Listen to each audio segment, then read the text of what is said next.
Halo guys, selamat siang. Kembali berjumpa lagi dengan saya Daryl di channel Anugrah Brian TV. Di siang hari ini saya akan mencoba memberikan video sharing saya kepada teman-teman semua. Bagaimana cara saya memulai bisnis online yang saat ini sudah saya jalanin hampir kurang lebih 7 tahun. Nah, tujuan dari video ini adalah untuk memberikan motivasi kepada teman-teman semua, untuk memberikan semangat bagi teman-teman semua yang saat ini sedang ingin memulai bisnis online. Apa yang saya sampaikan di sini adalah pengalaman saya dari tahun 2015, awal saya memulai dan sampai saat ini prosesnya seperti apa. Jadi di sini saya hanya ingin memberikan sharing pengalaman saya kepada teman-teman semua agar dapat menyemangati teman-teman yang saat ini sedang memulai bisnis online. Oke guys, jadi mudah-mudahan video ini dapat bermanfaat bagi teman-teman semua dan dapat menyemangati teman-teman sehingga teman-teman tidak berhenti atau tidak mentok di tengah jalan. Jadi kalau kita sudah ingin memulai, ya kita harus kejar, kita harus punya prinsip, punya tekad bahwa apa yang kita mulai ini untuk masa depan kita. Oke guys, jadi awal tahun 2015 saya sekitar akhir tahun 2014 saya mengenal yang namanya marketplace. Tapi di situ saya mengenal sebagai customer. Saya sering belanja di online shop seperti Tokopedia, Shopee, Bukalapak, waktu itu Lazada. Jadi itu masih awal-awal mulai naiknya itu marketplace. Saya sering belanja di situ. Nah, karena saya sering belanja di situ, saya penasaran akhirnya bagaimana sih cara mereka menjadi penjual di marketplace itu? Apa yang harus dilakukan? Apakah ada yang harus dibayar? Apakah persiapan-persiapan seperti apa? Nah, dari situ saya mencoba belajar, mencoba mencari tahu lewat mesin pencari Google dan YouTube. Nah, kalau boleh jujur, itu adalah guru saya. Saya dari awal belum ada sama sekali yang memperkenalkan atau mengajarkan saya tentang berbisnis online di marketplace ini. Sama sekali belum. Dan saya belum belajar sama orang lain juga. Jadi semuanya saya pelajarin sendiri dengan tekad saya yang kuat untuk mempelajari sehingga nanti suatu hari ke depan saya bisa membuka usaha di bisnis online ini. Karena rasa penasaran yang tinggi, akhirnya saya mencoba mencari tahu bagaimana sih menjadi seller. Akhirnya saya dapat itu informasi dari YouTube, dan beberapa juga saat itu YouTube, video-video YouTube-nya kita ikutin ada yang berbeda sistemnya, karena wajar saja. Jadi misalkan video yang saya tonton itu adalah 1 tahun sebelumnya. Nah, sistem Tokopedia dalam 1 tahun itu ternyata sudah ada perkembangan. Sistem algoritmanya juga sudah berbeda. Dari sistem-sistemnya juga fitur-fiturnya sekarang sudah mulai berbeda. Akhirnya apa yang disampaikan di YouTube itu tidak sesuai. Sebagian ada, tapi tidak sesuai. Saya harus ngikutin 100% karena ada kemajuan dari pihak si aplikasi Tokopedia misalkan. Nah, dari situ saya coba belajar, cari tahu video-video yang lain, dan saya akhirnya belajar sendiri. Setelah saya belajar sendiri, saya coba memahami sendiri. Akhirnya saya membuat toko di marketplace. Pertama saya membuat toko itu di Tokopedia. Dulu itu kebijakannya masih tidak seketat seperti sekarang ini, dan tidak ada yang harus kita bayar kecuali biaya power merchant. Dulu memang ada biaya power merchant itu 75.000 per bulan, tapi kita tidak perlu mengiklankan, tidak perlu beriklan, dan itu orderan akan masuk terus. Nah, dari situ saya coba lagi. Nah, saya di sini tidak ada barang, tidak ada produk yang saya harus jual. Terus bagaimana saya bisa berjualan di sini? Nah, itu lagi yang membuat penasaran. Akhirnya saya cari tahu lagi, ternyata kita harus riset produk yang lagi penjualannya tinggi. Nah, setelah kita riset, kita harus nego kepada supplier. Anggap aja kita dapat supplier dari Tokopedia atau Shopee gitu. Nah, ketika kita sudah dapat, kita harus nego. Kita buat nego-nego untuk masalah harga, untuk masalah pengiriman seperti apa. Akhirnya ada kesepakatan.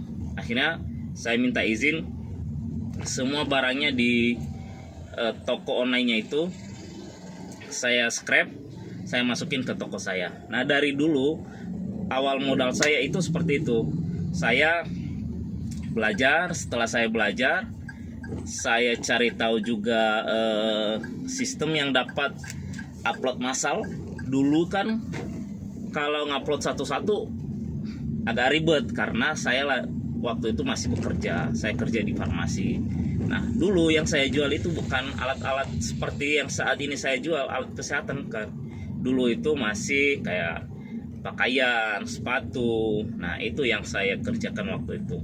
Seiring berjalannya waktu, teman-teman, saya terus belajar mengembangkan sistem yang saya adopsi saat itu adalah dropshipper. Kenapa? Karena saya belum bisa membeli barang sendiri, menyetok barang sendiri. Nah, saya lebih percaya dengan sistem dropshipper karena kalau sistem dropshipper itu kan dia yang menyediakan barang, dia yang packing barang, kita hanya membayar sesuai dengan harga barang yang sudah ada ketentuan sebelumnya atau kesepakatan sebelumnya dengan si supplier ini.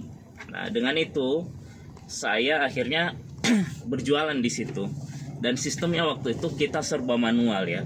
Untuk input resi nggak kayak sekarang. Kalau sekarang kan dia udah cashless, tinggal drop ke JNE, di input JNE langsung otomatis terupdate. Kalau dulu itu udah diinput sama si JNE-nya, ekspedisinya, resinya itu kita harus pegang dan kita harus upload ke Tokopedia lagi dan itu baru terkirim. Nah, itu sistemnya dulu kita dropshipper waktu itu. Dan di situ saya mulai mencoba berjualan itu di 2015 awal. Itu proses belajar saya dan sampai 2020 itu adalah proses pembelajaran saya kurang lebih 5 tahun. Jadi bagi teman-teman yang saat ini ingin belajar untuk marketplace, gak apa-apa kalau memang saat ini masih prosesnya masih dalam masih bekerja di perusahaan lain, dibuat dulu kayak tokonya, dibangun dulu, dipelajarin dulu sistemnya, dipahami dulu sistemnya seperti apa, sehingga nanti ke depan tinggal mengembangkan apabila kita tahu bahwa itu ada peluang untuk kita membesarkan toko itu. Nah, kalau teman-teman ingin lebih cepat prosesnya, teman-teman harus belajar, ikut gabung ke forum-forum, ke grup-grup yang membahas tentang bisnis online ini. Kenapa? Karena di sana banyak yang sharing, banyak ilmu yang kita harus dapatkan sehingga prosesnya cepat. Kalau kita belajar sendiri, memang bisa seperti saya, tapi itu butuh waktu yang sangat lama. Saya sendiri butuh waktu itu 5 tahun. Saya baru bisa berkembang sendiri. Bayangkan teman-teman, waktu yang 5 tahun itu bukan waktu yang sedikit. Itu waktu yang sangat lama. Namun karena prosesnya saat itu saya masih bekerja, jadi saya menikmatinya. Karena itu bukan fokusan saya waktu itu. Itu hanya proses belajar saya. Jadi selama 5 tahun itu saya tahu proses sistem Tokopedia itu seperti apa, perkembangan Tokopedia itu seperti apa, untuk perkembangan ininya juga sistemnya seperti apa. Jadinya saya tahu semua. Nah, dari situ teman-teman, semua proses pembelajaran itu saya dapatkan pengalaman di situ selama 5 tahun. Ketika saya buka usaha sendiri, saya tidak perlu bertanya lagi pada orang lain. Sistemnya seperti apa sih, caranya seperti apa, kalau ada masalah ini cara menangani seperti apa. Karena selama 2 tahun itu saya sudah ketemu segala macam masalah, khususnya untuk proses masalah bisnis online ini. Jadi di sini setelah 5 tahun itu saya puji Tuhan saya dapat teman yang menyediakan produk, sehingga saya memulai dengan modal yang sangat sedikit. Waktu itu saya memulai dengan modal 5 juta, dan sampai saat ini puji Tuhan hasilnya saya sudah bisa beli rumah, puji Tuhan saya sudah bisa, kendaraan juga sudah ada, dan lebih baik dibanding saya waktu bekerja di perusahaan farmasi tempat saya dulu. Saya bersyukur saya dulu diperkenalkan dengan perusahaan farmasi, tapi saya untuk saat ini lebih senang punya usaha sendiri. Kenapa? Karena kita tidak terikat dengan aturan-aturan yang cukup terlalu banyak kalau di perusahaan. Kalau di perusahaan itu dulu saya sebagai salesman, itu kita dituntut dengan segala macam aturan. Nah sekarang kita yang harus buat aturan. Nah kalau dulu setiap bulannya kita dapat sekian, itu stuck di situ. Sementara pengeluaran sangat tinggi. Kalau sekarang fluktuatif, tapi untuk hasil saat ini masih cukup dibanding saat bekerja di perusahaan orang. Sekecil apapun usaha kita teman-teman, kalau kita punya sendiri ya kita bosnya gitu. Jadi kita yang menentukan sendiri arah tujuan hidup kita kemana, arah bisnis kita kemana, perkembangan bisnis kita bagaimana, kita yang menentukan semua. Jadi teman-teman jangan takut. Kalau sekarang teman-teman masih bekerja, nggak masalah, coba dulu, mulai dulu, bangun satu-satu. Setelah dibangun, cari jaringan yang menyediakan produk untuk kita jual. Setelah dapat, kita harus nego harga biar kita bisa berjualan di Tokopedia itu. Selain biaya Tokopedia, biaya iklan segala macam, kita masih dapat untung gitu. Kita harus nego. Kalau dia jual di Tokopedia sekian, kita harus nego, bisa dapat harga sekian enggak, tapi saya nanti rutin belanja di situ. Kalau dia bisa, kita kasih kepercayaan 100% ke dia yang proses barang, segala macam proses barang sampai transaksi itu selesai, ya kita serahkan sepenuhnya sama dia dan kita kontrol. Ketika nanti kita sudah punya pengalaman yang cukup dalam handle segala masalah yang muncul, baru kita punya modal, ya udah kita baru mulai kembangkan dengan nyetok barang lah, punya toko, dan kita kembangkan di toko online. Dan itu sangat asik teman-teman. Yang saya rasakan itu, saya bilang itu cukup asik karena saya, ya kalau dulu pagi hari saya harus bangun jam 5, harus mandi, makan, pergi berangkat itu ke kantor itu jam 6:30, itu udah paling lama. Harus berangkat dari rumah menuju kantor itu jam 8, harus nyampe kantor dalam kondisi apapun. Sampai kantor, persiapin data-data, jam 8, jam 9 harus keluar dari kantor itu kita keliling ke rumah sakit karena saya sales. Keliling ke rumah sakit itu butuh biaya yang sangat cukup lumayan, karena selain bensin memang ditanggung dari perusahaan, tapi hitungannya kan 24.000 waktu itu ya, 24.000 per hari.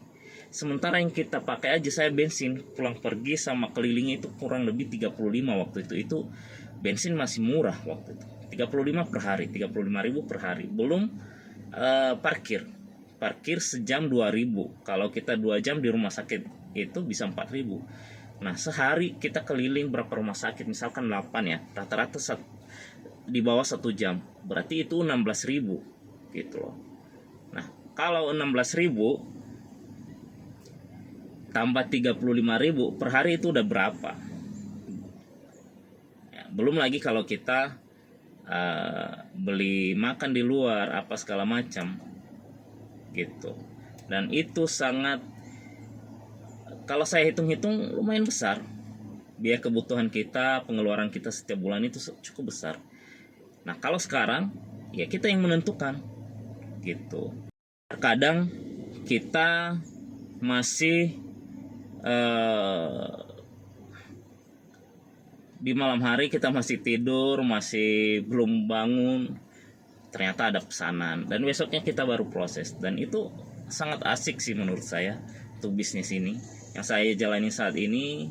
Segala tantangan ya kita bisa handle karena sudah pengalaman dari sebelumnya, dan sekarang ya kita sedang mengembangkan sayap-sayap kita ke kota-kota lainnya. Mudah-mudahan Tuhan mengizinkan kita persiapkan di Bandung. Nah itulah cerita saya hari ini, sharing saya hari ini. Semoga dapat bermanfaat bagi teman-teman, semoga dapat menginspirasi teman-teman. Sekali lagi buat teman-teman, jangan pernah ragu untuk memulai, jangan pernah takut gagal, karena setiap kegagalan itu pasti ada rencana Tuhan di balik itu.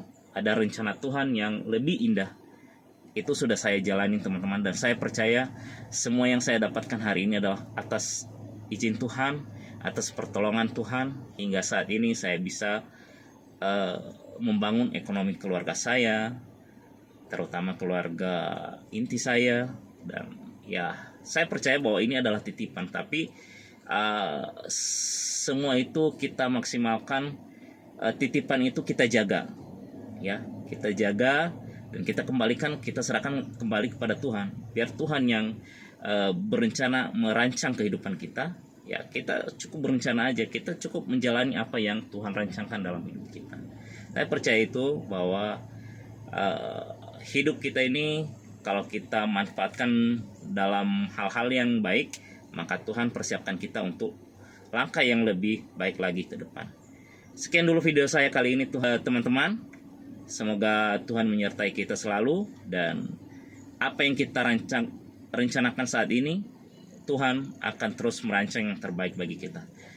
Terima kasih dan selamat siang.